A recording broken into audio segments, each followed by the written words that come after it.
Assalamualaikum warahmatullahi wabarakatuh. Selamat pagi, siang, serta malam, Bapak Ibu dosen sekalian. Perkenalkan kami dari kelompok 3 akan mempresentasikan hasil analisis kami mengenai analisis strategi pemasaran dan implementasi rencana pemasaran Miga Cuan. Next, berikut merupakan kondisi ujian saat pemaparan kemarin. Oke, next. Sebelum kami mulai presentasi kali ini, izinkan kami memperkenalkan diri terlebih dahulu dengan saya sendiri, Amalia Fakria, dengan NIM akhir 085. Yang lain bisa perkenalkan diri. Saya Rika Natalia, Safia dengan NIM akhir 190. Saya Mustafa Kamal dengan NIM akhir 182. Saya Ramadhani Azara dengan NIM akhir 193. Saya Desiana Ninas Pramesti dengan NIM akhir 095. Saya Muhammad Ridho Asari dengan NIM 012. Saya Bagaskara Arya Haji Putra dengan NIM belakang 010.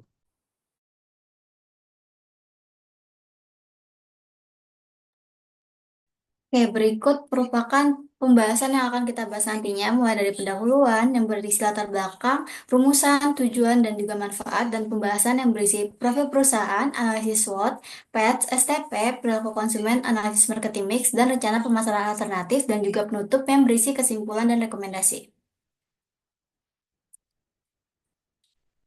Untuk latar belakang ini didasari dari industri kuliner di Indonesia yang merupakan salah satu sektor yang mengalami pertumbuhan pesat. Berdasarkan data dari Badan Pusat Statistik pada tahun 2023, kontribusi sektor makanan dan minuman terhadap PDB mencapai 6,55%.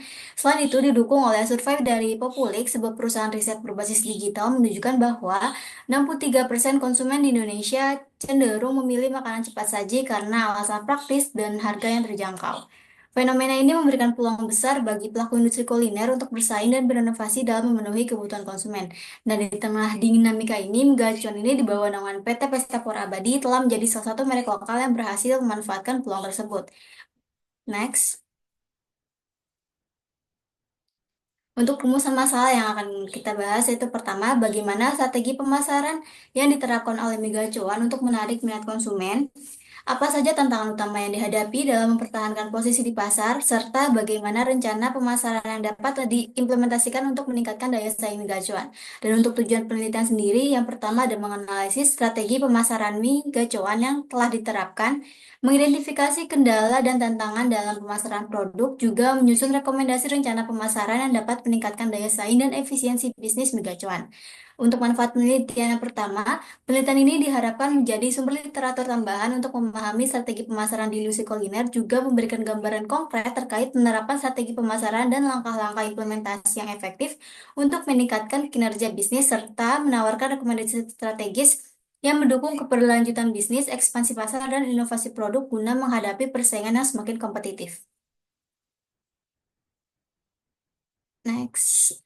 Untuk profil perusahaan dari Mika Cuan sendiri ini didirikan oleh Haris Kristanto pada tahun 2016 di Malang, Jawa Timur, di bawah naungan PT Pesta Pora Abadi, yang merupakan merek kuliner modern yang menghadirkan konsep makanan berbasis mie dengan cita rasa unik dan tingkat kepedasan yang dapat disesuaikan.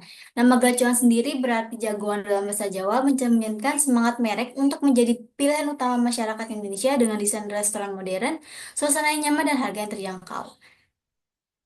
Mie Gacuan ini berhasil memiliki lebih dari 100 cabang di seluruh Indonesia, menjadikannya salah satu merek mie paling populer di tanah air. Dan untuk visi perusahaan dari Gacuan sendiri, yaitu menjadi brand F&B retail terbaik dan terbesar dengan standar pelayanan, produk, dan kebersihan bertaraf internasional.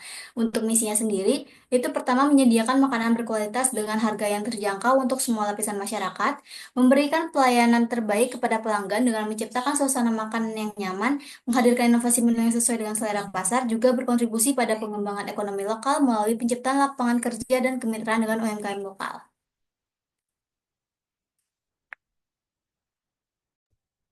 Oke, selanjutnya ada analisis SWOT dari Miga Cuan. Yang pertama itu ada strength atau kekuatan. Yang pertama itu ada harga jual mereka yang terjangkau, tempat mereka yang khas dan Instagramable. Mereka juga menawarkan berbagai varian level mie pedas mulai dari 0 hingga 8, dan brand awareness mereka yang kuat. Dan yang kedua ada weakness atau kelemahan. Jadi mie gacuan itu produknya mudah untuk ditiru, antriannya juga terlalu lama karena banyak customer yang membeli sehingga itu menjadi kelemahan bagi mereka.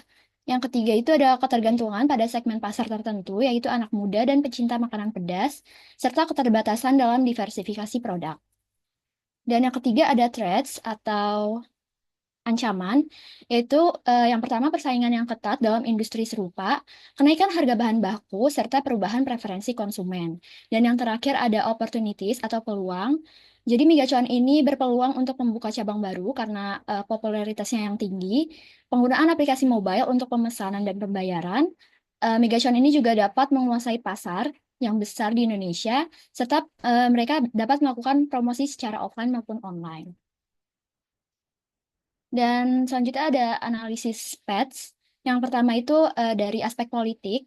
Jadi mie gacuan harus mematuhi peraturan yang ditetapkan oleh Badan Pengawas Obat dan Makanan atau BPOM, termasuk kebijakan higienitas makanan, sertifikasi halal dari MUI, dan penggunaan bahan makan yang aman. Nah, pemerintah daerah juga mengenakan pajak sebesar 10% dari total transaksi restoran, dan juga kebijakan pemerintah tentang UMR berpengaruh pada penggajian karyawan di setiap daerah, serta membutuhkan izin seperti tanda daftar usaha pariwisata atau TDUP, izin usaha mikro kecil atau IUMK, serta izin bangunan jika lokasi baru. Yang kedua dari aspek ekonomi, yaitu inflasi dapat memengaruhi daya beli pelanggan, fluktuasi harga bahan baku memengaruhi harga pokok produksi atau HPP, serta daya beli masyarakat kelas menengah yang merupakan target utama mie gacoan meningkat seiring dengan pertumbuhan ekonomi Indonesia. Yang ketiga dari aspek sosial, yaitu konsumen Indonesia sangat menyukai makanan dengan cita rasa pedas. Tren makanan di luar sebagai bagian dari gaya hidup modern, adanya kritik sosial terhadap nama gacoan yang memicu perdebatan di masyarakat, serta semakin banyak pelanggan yang memperhatikan pola makan yang sehat, dan hal tersebut dapat menjadi tantangan bagi mie gacoan. Yang terakhir ada dari aspek teknologi, yaitu peningkatan penggunaan aplikasi delivery makanan seperti GoFood dan GrabFood, peluang penggunaan media sosial untuk promosi, dan juga implementasi sistem kasir digital atau aplikasi pemesanan mandiri di outlet.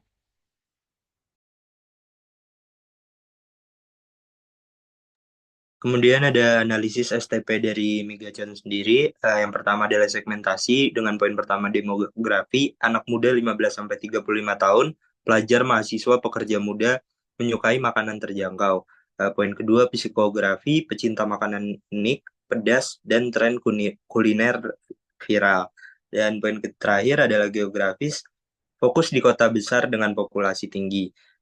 Kemudian yang kedua ada targeting, poin pertamanya anak muda aktif di media sosial, poin keduanya mencari makanan enak, suasana Instagramable, dan tempat bersantai modern, dan yang terakhir yang ketiga positioning, poin pertamanya jagoan mie pedas dengan pilihan tingkat kepedasan, poin kedua merek lokal dengan konsep modern, harga terjangkau, dan nama menu unik, dan yang terakhir promosi aktif di Instagram dan TikTok untuk membangun citra di kalangan anak muda.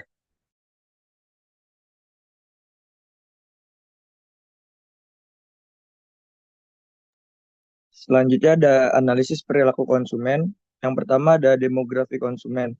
Mayoritas konsumen berusia 15-35 tahun terdiri dari pelajar, mahasiswa, dan pekerja muda. Kelompok ini menyukai makanan enak dengan konsep unik dan harga terjangkau. Dengan pendapatan terbatas, mereka memilih mie gacuan sebagai tempat makan sekaligus nongkrong bersama teman-teman. Yang kedua ada motivasi membeli. Poin pertama, rasa dan kualitas. Rasa mie pedas unik dengan variasi tingkat pedas. Poin kedua ada harga terjangkau, porsi besar dengan harga murah. Poin ketiga ada popularitas, viral di media sosial dan rekomendasi teman. Yang kedua ada proses pengambilan keputusan. Poin pertama ada kesadaran kebutuhan, mencari makanan cepat, lezat, dan mengenyangkan. Poin kedua ada pencarian informasi, melihat ulasan atau menu di media sosial. Poin ketiga ada evaluasi alternatif, membandingkan rasa, harga, dan pengalaman. Poin keempat, keputusan membeli, makan di tempat atau pesan antar. Dan yang keempat ada faktor pengaruh. Poin pertama ada lingkungan sosial, rekomendasi teman atau keluarga. Poin kedua ada media sosial, konten blogger makanan atau ulasan menarik. Dan poin terakhir ada tren kuliner, daya tarik makanan pedas dengan tagline mie pedas nomor satu di Indonesia.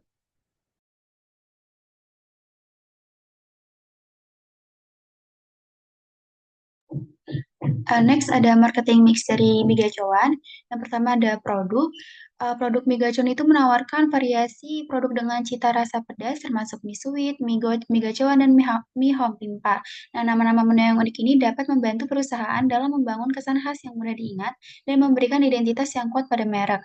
Nah, menu ini tuh dirancang untuk memenuhi preferensi konsumen terhadap rasa pedas, disertai pilihan tambahan seperti udang keju, pangsit goreng, dan minuman manis untuk melengkapi pengalaman kuliner. Yang kedua ada price atau harga. Harga yang ditetapkan pada mie gacuan itu mulai dari 10.000. Dengan harga ini, mie gacuan mampu menjangkau segmen pasar utama seperti pelajar, mahasiswa, dan masyarakat umum yang sensitif terhadap harga. Strategi ini memadukan dua elemen penting, yaitu memadukan keterjangkauan dan kualitas produk, sehingga menciptakan nilai tambah yang kuat di pasar. Next ada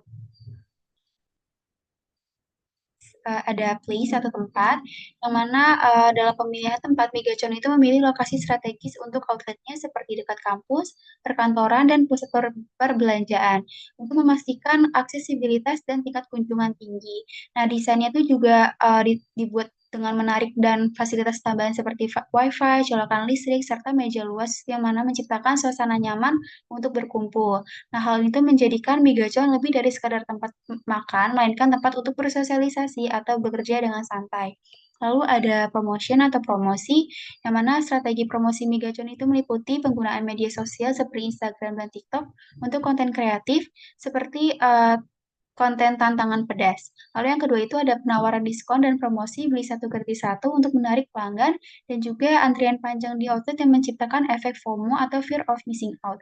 Nah, FOMO ini adalah perasaan di mana seseorang merasa begitu khawatir jika melewatkan tren yang sedang terjadi di kehidupan sosialnya. Yang mana dengan adanya FOMO ini bisa meningkatkan keinginan masyarakat untuk mencoba produk dari Migacuan tersebut. Next. Selanjutnya ada rencana pemasaran alternatif. Yang pertama itu ada inovasi produk dan layanan. Poin pertama, diversifikasi menu, yaitu menawarkan varian rasa baru dan edisi khusus sesuai tren. Yang kedua, menu sehat, yaitu memperkenalkan opsi rendah kalori dan bahan organik. Yang kedua, ada komunikasi pemasaran kreatif. Poin pertama itu kampanye media sosial dengan mengadakan lomba konten di Instagram dan TikTok. Poin kedua, kolaborasi influencer, yaitu dengan bekerja sama dengan food blogger untuk memperluas jangkauan. Dan yang poin ketiga, loyalty program, yaitu dengan membuat program keanggotaan dengan diskon dan produk gratis. Next. Yang ketiga, meningkatkan pengalaman pelanggan. Poin pertama itu digitalisasi layanan, yaitu menggunakan aplikasi pemesanan online untuk kemudahan. Yang kedua, desain restoran unik, yaitu membuat konsep tempat makanan yang Instagramable. Dan yang keempat, ada strategi pemasaran hijau. Poin pertama itu kemasan ramah lingkungan, menarik konsumen peduli keberlanjutan. Yang kedua, ada kampanye makanan enak, jaga bumi, yaitu mengintegrasi nilai sosial dan lingkungan.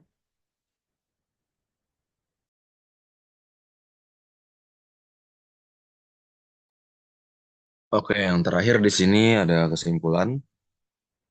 Jadi, sejak didirikannya pada tahun 2016, Mie Gacuan telah menarik perhatian anak muda Indonesia dengan konsep mie pedas, suasana modern, dan harga yang terjangkau. Hingga 2024, merek ini memiliki lebih dari 100 cabang di berbagai kota besar. Keunggulan utama Mie Gacuan adalah brand awareness yang kuat dan harga bersaing, meski tantangan seperti produk yang mudah ditiru dan antrean panjang tetap perlu diatasi. Peluang ekspansi dan pemanfaatan teknologi pemesanan online menjadi kunci pertumbuhan di tengah persaingan ketat dan kenaikan harga bahan baku. Strategi pemasaran mereka berfokus pada inovasi produk, promosi digital, dan pengalaman makanan yang menyenangkan dengan positioning sebagai jagoan mie pedas.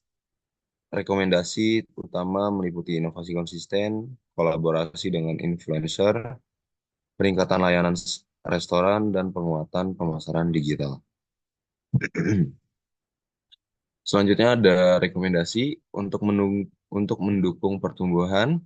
Migacuan perlu rutin menghadirkan inovasi menu baru yang mengikuti tren lokal dan global, serta memperkuat brand melalui kolaborasi dengan influencer dan food blogger.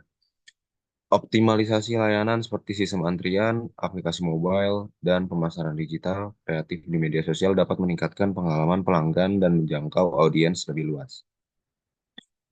Diversifikasi distribusi dengan membuka cabang baru dan bermitra dengan layanan pengantaran makanan akan memperluas pasar. Survei rutin juga penting untuk memahami preferensi konsumen dan tren industri. Strategi ini akan memperkuat posisi Migacuan sebagai pemimpin di pasar kuliner Indonesia.